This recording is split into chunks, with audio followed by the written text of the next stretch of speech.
আসসালামু আলাইকুম রহমতুল্লাহ। সুপ্রিয় শিক্ষার্থীবৃন্দ, আশা করি তোমরা সবাই ভালো আছো। প্রথমে তোমাদের জন্য একটা প্রশ্ন রাখতে চাই, তোমার পছন্দের বিভাগ কোনটি? এর উত্তর যদি বিজ্ঞান হয়, অর্থাৎ তুমি যদি বিজ্ঞান বিভাগের উপর বা সায়েন্সের উপর তোমার ভবিষ্যৎ ক্যারিয়ার করতে চাও, সেক্ষেত্রে এই ভিডিওটা তোমার জন্য।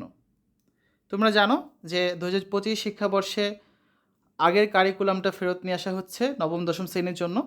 তো আগের কারিকুলামে 3টা বিভাগ ছিল, বিজ্ঞান বিভাগ, ব্যবসায় শিক্ষা বিভাগ এবং মানবিক বিভাগ, অর্থাৎ সায়েন্স, কমার্স এবং আর্টস।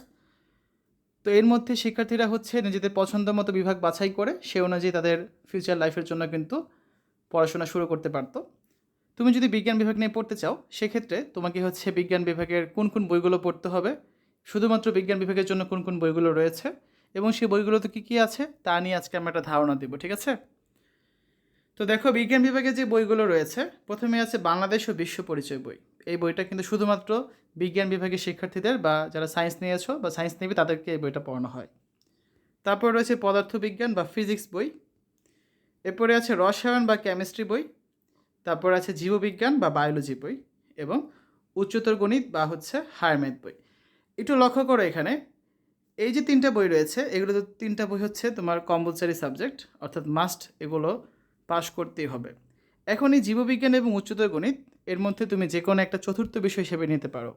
যেটা চতুর্থ বিষয় হিসেবে নেবে, কোনো কারণে সেটাতে যদি তোমার রেজাল্ট খারাপও হয়ে যাও, সেক্ষেত্রে কিন্তু তোমার এসএসসি রেজাল্টের উপর কোনো প্রভাব পড়বে না, ঠিক আছে?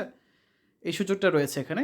এবং চতুর্থ সাবজেক্ট, মনে করো তুমি বায়োলজি নিলে অথবা তুমি উচ্চতর গণিত নিলে, এই চতুর্থ সাবজেক্টে তুমি উচ্চতর গণিত বায়োলজি যেটা নিবে সেটা না নিয়ে তুমি চাইলে কৃষি শিক্ষা বা গার্হস্থ্য বিজ্ঞান কিন্তু নিতে পারো, সেই সুযোগটাও রয়েছে। বাংলাদেশে বেশিরভাগ বিদ্যালয়ে সেই সুযোগটা দেওয়া হয়ে থাকে, তবে কিছু কিছু বিদ্যালয়ে সুযোগটা নাও দিতে পারে, ঠিক আছে? তবে এই সুযোগ রয়েছে যে ফোর্থ সাবজেক্ট বা চতুর্থ বিষয়ের পরিবর্তে কৃষি শিক্ষা বা গার্হস্থ্য বিজ্ঞান নিয়ে পড়াশোনা করা, ঠিক আছে? তো এই হচ্ছে সামগ্রিক বিষয়গুলো যেগুলো তোমাদের হচ্ছে বিজ্ঞান বিভাগের শিক্ষার্থীদের জানতে হবে। এরপরে যে আমরা এখানে যে 5টি বইয়ের নাম লিখেছি, এই বইগুলোতে কী কী রয়েছে, কী কী তোমাদের পড়তে হবে তা নিয়ে আলোচনা করব। তো প্রথম যে বইটা রয়েছে তার হচ্ছে নাম বাংলাদেশ ও বিশ্ব পরিচয়।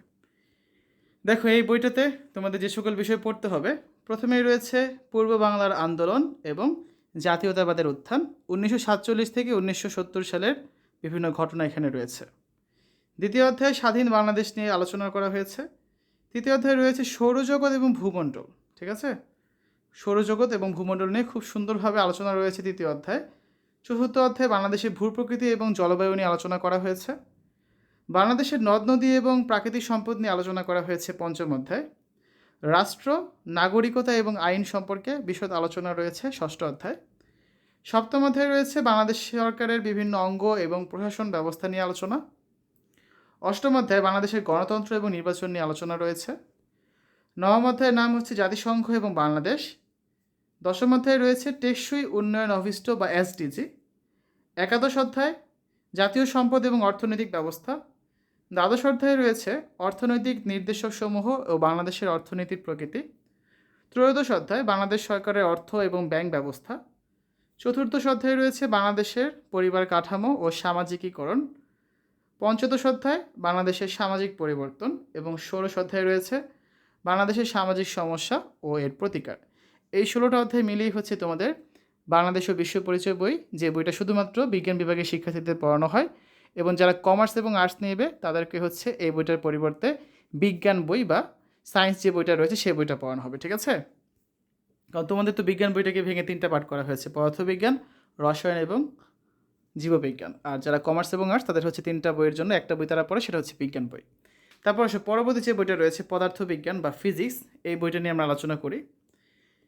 দেখো, পদার্থবিজ্ঞান বইয়ে তোমাদের, তার আগে বলিনি, তোমরা যারা অষ্টম শ্রেণীতে হচ্ছে বিজ্ঞান বইটা পড়েছো, তোমাদের তো ছিল বিজ্ঞান অনুশীলন এবং বিজ্ঞান অনুসন্ধান বই। তো যে বইটাই বলো না কেন, সেখানে হচ্ছে তোমাদের এই যে পদার্থবিজ্ঞান, রসায়ন, জীববিজ্ঞান সব কিছু ছিল, তবে খুবই স্বল্প আকারে ছিল, ঠিক আছে? দেখো, প্রথম অধ্যায়ে রয়েছে কি ভৌত রাশি এবং পরিমাপ। দ্বিতীয় অধ্যায়ের নাম হচ্ছে গতি। গতি সংক্রান্ত অসংখ্য সমাধান, অসংখ্য সমস্যা এখানে রয়েছে, তোমরা যখন পড়বে সেগুলো জানতে পারবে। তৃতীয় অধ্যায়ের নাম হচ্ছে বল, নানা ধরনের বল নিয়ে আমরা আলোচনা করব। চতুর্থ অধ্যায়ে রয়েছে কাজ, ক্ষমতা, শক্তি, এদের মধ্যে বিভিন্ন সম্পর্ক দেখব, বিভিন্ন সূত্রের প্রতিপাদন করব। পঞ্চম অধ্যায়ের নাম হচ্ছে পদার্থের অবস্থা এবং চাপ, বিভিন্ন সূত্র শিখব আমরা। এই অধ্যায়ে বিভিন্ন অঙ্কের সমাধান করব। ষষ্ঠ অধ্যায়ের নাম হচ্ছে বস্তুর উপর তাপের প্রভাব। সপ্তম অধ্যায়ে রয়েছে তরঙ্গ ও শব্দ। অষ্টম অধ্যায় এবং নবম অধ্যায় আলো নিয়ে আলোচনা করা হয়েছে। তো অষ্টম অধ্যায়ে রয়েছে আলোর প্রতিফলন এবং নবম অধ্যায়ে রয়েছে আলোর প্রতিসরণ। তারপর দেখো দশম অধ্যায় এবং একাদশ অধ্যায়ে স্থির বিরোধ এবং জলবিদ্যুৎ নিয়ে আলোচনা করা হয়েছে। ঠিক আছে, এই দুটো অধ্যায় থেকে সবসময় প্রশ্ন আসে বোর্ড পরীক্ষায় এবং খুবই গুরুত্বপূর্ণ চ্যাপ্টার এগুলো। তোমরা যখন পড়বে তখন বুঝতে পারবে। দ্বাদশ অধ্যায়ের নাম হচ্ছে বিদ্যুতের চৌম্বক ক্রিয়া। ত্রয়োদশ অধ্যায়ে রয়েছে আধুনিক পদার্থবিজ্ঞান এবং ইলেকট্রনিক্স। চতুর্দশ অধ্যায়ে রয়েছে জীবন বাঁচাতে পদার্থবিজ্ঞান। এই 14টা অধ্যায় মিলিয়ে তোমাদের পদার্থবিজ্ঞান বা ফিজিক্স বইটা কিন্তু সাজানো হয়েছে। এখন আমরা চলে যাব রসায়ন বইয়ে বা কেমিস্ট্রি বইয়ে। দেখো রসায়ন বইয়ে তোমাদের প্রথম যে অধ্যায়টা রয়েছে তার নাম হচ্ছে রসায়নের ধারণা। একেবারে রসায়নের যে বেসিক বিষয়গুলো রয়েছে সেগুলো নিয়ে এখানে আলোচনা করা হয়েছে। দ্বিতীয় অধ্যায়ে পদার্থের অবস্থা নিয়ে আলোচনা করা হয়েছে। তৃতীয় অধ্যায়ে রয়েছে পদার্থের গঠন। তোমাদের রসায়ন বইয়ের সবচেয়ে গুরুত্বপূর্ণ চ্যাপ্টার হচ্ছে অধ্যায় 4 পর্যায় সারণী। তুমি যদি অধ্যায় 4 না বুঝো তুমি রসায়ন বইয়ের অর্থে কি মনে করো আর কখনই বুঝবে না। ঠিক আছে, তো অধ্যায় 4 সবার আগে ভালো করে পড়তে হয়, তা নয়তো রসায়ন বইয়ের উপর তুমি ধারণা বা তোমার সম্পূর্ণ অভিজ্ঞতা অর্জন করতে পারবে না। পঞ্চম অধ্যায়ের নাম হচ্ছে রাসায়নিক বন্ধন। ষষ্ঠ অধ্যায়ে রয়েছে মোলের ধারণা এবং রাসায়নিক গণনা। সপ্তম অধ্যায়ে রয়েছে রাসায়নিক বিক্রিয়া। আমরা নানা ধরনের রাসায়নিক বিক্রিয়া নিয়ে আলোচনা করব। তোমরা যখন পড়বে রসায়ন বই দেখবে যে এখানে 15-20 ধরনের রাসায়নিক বিক্রিয়া আছে কমপক্ষে। তারপর অষ্টম অধ্যায়ে আছে কি রসায়ন ও শক্তি। নবম অধ্যায়ে রয়েছে অ্যাসিড ক্ষারক সমতা। দশম এবং একাদশ অধ্যায়ে খনিজ সম্পদ নিয়ে আলোচনা করা হয়েছে। তো একটা অধ্যায়ে ধাতু অধাতু এবং আরেকটা অধ্যায়ে জীবাশ্ম নিয়ে বিশদ আলোচনা রয়েছে। দ্বাদশ অধ্যায় বা শেষ যে অধ্যায়টা সেখানে আছে আমাদের জীবনে রসায়ন সম্পর্কে আলোচনা করা হয়েছে। আমরা দৈনন্দিন জীবনে রসায়নের যে ব্যবহারগুলো দেখি সেগুলো এখানে খুব সুন্দরভাবে ফুটিয়ে তোলা হয়েছে। তো আমরা রসায়ন বইটা দেখলাম। এখন আমরা আলোচনা করব জীববিজ্ঞান বই নিয়ে, তো বা তোমাদের বায়োলজি বই নিয়ে। আবারও বলছি জীববিজ্ঞান বা উচ্চতর গণিত এই দুটার মধ্যে যে কোনো একটা তোমাদের থাকবে মেন সাবজেক্ট, একটা থাকবে ফোর্থ সাবজেক্ট অর্থাৎ চতুর্থ বিষয়। চতুর্থ বিষয় যেটা থাকবে বাই চান্স কোনো কারণে তোমার রেজাল্ট যদি সেখানে খারাপও হয়ে যায় সেক্ষেত্রে তোমার সামগ্রিক রেজাল্টের উপর খুব একটা প্রভাব কিন্তু পড়বে না। ঠিক আছে, এই সুযোগটা রয়েছে।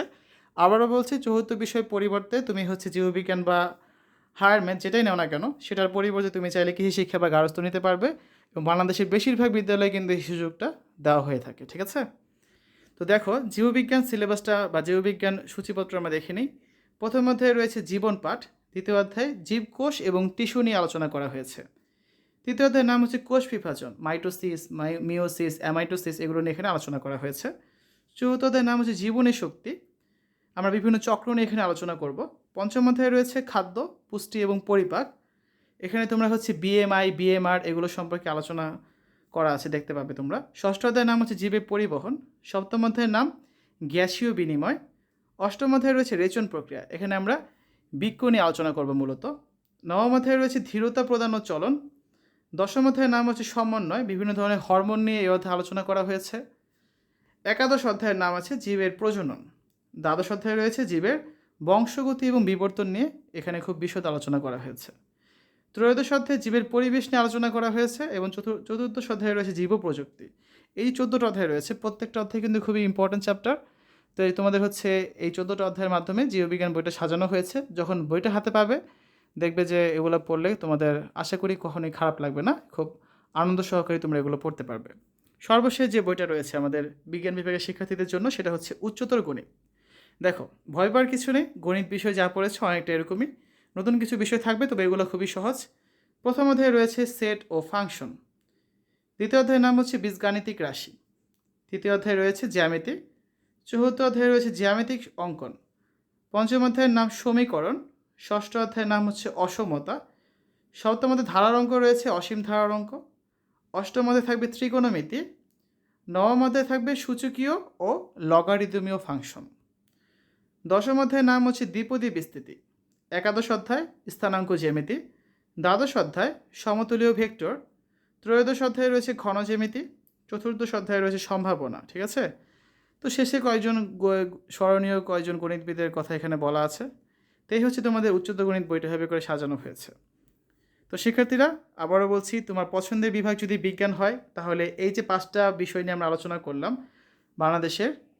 বাংলাদেশ ও বিশ্ব পরিচয়, পদার্থবিজ্ঞান, রসায়ন, জীববিজ্ঞান এবং উচ্চতর গণিত, এই 5টা বই তোমাকে খুব ভালোভাবে আয়ত্ত করতে হবে। কেননা তুমি হচ্ছে যখন ইন্টারে উঠবে বা তুমি যখন আরও ফিউচার লাইফে ভার্সিটিতে ভর্তি হবে তোমাকে কিন্তু এই বিষয়গুলোর উপরই চর্চা করতে হবে বেশি বেশি করে। তাই এখন থেকে যদি বেসিকটা ক্লিয়ার না করো সেক্ষেত্রে কিন্তু তুমি ভবিষ্যতে ভালো রেজাল্ট করতে পারবে না। তো শিক্ষার্থীরা, এই ছিল বিজ্ঞান বিভাগের শিক্ষার্থীদের জন্য ভিডিওটা।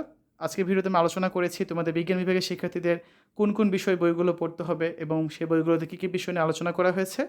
আমরা পরবর্তীতে চেষ্টা করব প্রত্যেকটা বিষয়ের উপর হচ্ছে একটা বইয়ের রিভিউ দেওয়ার জন্য। তো শিক্ষার্থীরা, আজ এখানে বিদায় নিচ্ছি। আশা করি ভিডিওটা ভালো লেগেছে। আল্লাহ হাফেজ।